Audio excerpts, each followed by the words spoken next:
Hello, my name is Ben Sayer. In this video I'm going to show you the new suggested records feature in Ancestry.com. In this browser window I have one of my relatives selected, and I have two census sources being used here, one for 1900 and one for 1910. If I select the 1900 census record,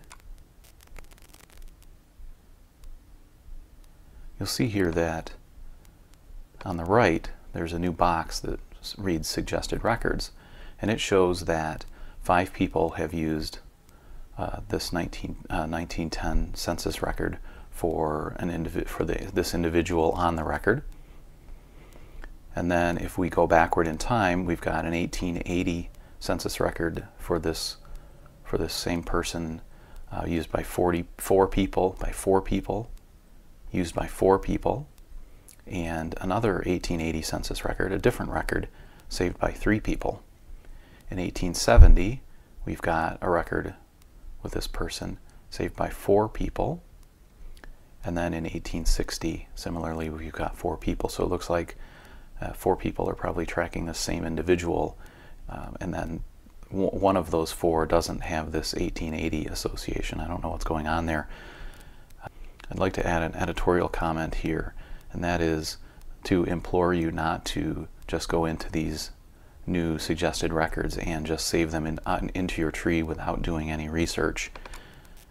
Let me show you what I would suggest instead. So I clicked on that 1860 record, and since I haven't done the research on this to ensure that this is valid, if you're going to save it rather than just entering it into your research log or your research calendar, then you can save it to your Shoebox. That way it's not going to go into your tree. It's there for you to evaluate later and deal with later. So please don't attach it to your tree until you've done the research on it.